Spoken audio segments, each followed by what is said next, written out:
Simhachalam Simhadri అప్పన్నను BJP రాష్ట్ర అధ్యక్షుడు మాజీ ఎమ్మెల్సీ పీవీఎన్ మాధవ్ దర్శించుకున్నారు. ఆలయ అధికారులు ఘనంగా స్వాగతం పలికారు. కప్పస్తంభం ఆలింగనం చేసుకుని గర్భగుడిలో మాధవ పేరిట ప్రత్యేక పూజలు జరిపారు. అనంతరం వేద ఆశీర్వచనం చేసి స్వామివారి జ్ఞాపిక ప్రసాదం అందించారు. ఈ సందర్భంగా మీడియాతో మాట్లాడుతూ రాష్ట్ర అధ్యక్షుడిగా ఇచ్చాక మా కుల దైవం సింహాద్రి అప్పన్న దర్శించుకోవడానికి వచ్చాను అన్నారు.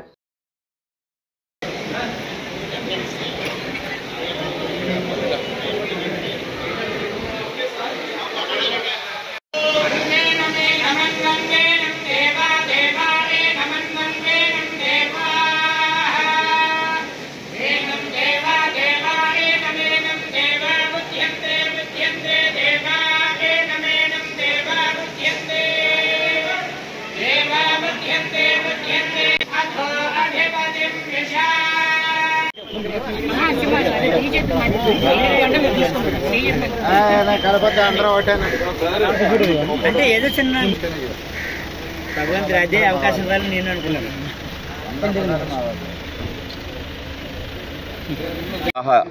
లక్ష్మీ నరసింహస్వామి యొక్క దివ్యక్షేత్రంలో ఆయన దర్శనం మా అందరికీ కూడా మహానందమైన విషయం.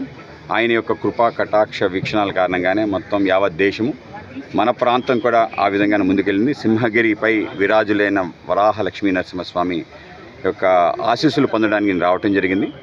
భారతీయ జనతా పార్టీ రాష్ట్ర అధ్యక్షుడిగా బాధ్యత తీసుకున్న తర్వాత స్వామివారి యొక్క సంపూర్ణ కటాక్షం ద్వారా అనేక రకాలుగా పనిచేయడానికి పార్టీతో పాటు మన రాష్ట్రానికి అన్ని రకాల అందరితో కలిసి కూటమి సంబంధించిన నాయకులందరూ చంద్రబాబు నాయుడు గారు, పవన్ కళ్యాణ్ గారితో కలిసి ముందుకెళ్ళడానికి ఈ రాష్ట్రాన్ని తప్పనిసరిగా దేశంలోనే ఒక నెంబర్ 1 రాష్ట్రంగా మార్చడానికి కావాల్సిన అన్నీ కూడా చేయడానికి ఆ విధంగా ఆ శక్తి స్వామివారు మాకు ఇవ్వాలని చెప్పి ఇవాళ రావటం జరిగింది.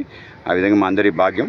నిన్న అందరూ స్వాగతం పలికిన తర్వాత ఇవాళ స్వామివారి దర్శనం చేసుకొని నేను ఇంకా కార్యంలో దిగడానికి స్వామివారికి యొక్క ఆశీస్సు తీసుకోవడం జరిగింది. అలాగే సింహాచల క్షేత్ర వైభవం ఏదైతుందో దానికి రాష్ట్రం కాదు దేశ విదేశాల్లో వెళ్లాల్సిన అవసరం ఉందంటే ఇటువంటి క్షేత్రం ఎక్కడా లేదు. కనుక ఇటువంటి యొక్క క్షేత్ర మహిమ, ఈ క్షేత్రానికి సంబంధించిన మన యొక్క గిరి అన్నీ ఇక్కడ ఉండేవన్నీ కూడా మహిమానత్వానివి. అలాగే విశాఖపట్నానికి ఇవాళ అందరూ నీరు తాగుతున్నారంటే అది కూడా స్వామివారి ప్రసాదమే. ఆ విధంగా ఉండే దారాలు ఏవైతున్నాయో ఆ దారాలన్నీ కూడా మనం తిరిగి తీసుకురావాల్సిన అవసరం ఉంది. ఆ విధంగా దాంతోపాటు ఈ సింహాచల క్షేత్రానికి నరేంద్ర మోడీ గారు సుమారు 54 కోట్ల రూపాయలు ప్రసాదం స్కీములు ఇవ్వటం జరిగింది. దానికి సంబంధించిన ఒక 50% పనులయ్యాయి. ఈ మిగతా 50% పనులు అందరి అంగీకారంగా ముందుకెళ్ళడానికి మేము మా పార్టీ అధ్యక్షులు పరశురామరాజు గారు మిగతా అందరం కలిసి కృషి చేసి ఈ యొక్క క్షేత్ర వైభవం కోసం ఈ క్షేత్రం ఏదైతుందో ఆ విధంగా రాష్ట్రంలో ప్రధాన దేవాలయంగా అవ్వాలని చెప్పి మా యొక్క కోరిక. దాన్ని తీర్చేందుకు మేము కూడా సాయశక్తితో కృషి చేస్తామని చెప్పి మీ అందరికీ కూడా ధన్యవాదాలు. భైరవస్వామి క్షేత్రానికి సంబంధించి మాకు క్షేత్రం కేవలం ఈ క్షేత్రం అని కాదు, దీనికి సంబంధించి కోనేరు ఏదైతుందో మాకు చాలా ఇష్టమైన కోనేరు. మొత్తం రాష్ట్రంలోనే ఇటువంటి కోనేరు ఉండదు. ఆ కోనేరు యొక్క వైభవం కూడా పెరగాలి. ఒక సైడ్ తప్ప మిగతా ఒకటి పెరగాలి. తప్పనిసరిగా ఆ కోనేరు, దాని తర్వాత మనకి సింహాచల స్వామి యొక్క ఏదైతే పూదోట ఉందో ఇది కూడా చాలా ప్రాసెస్ ఉంది. పువ్వులు పుట్ట అక్కడ పూయాలి. ఆ విధంగా అక్కడ కూడా డెవలప్ చేయాలని మా కోరిక.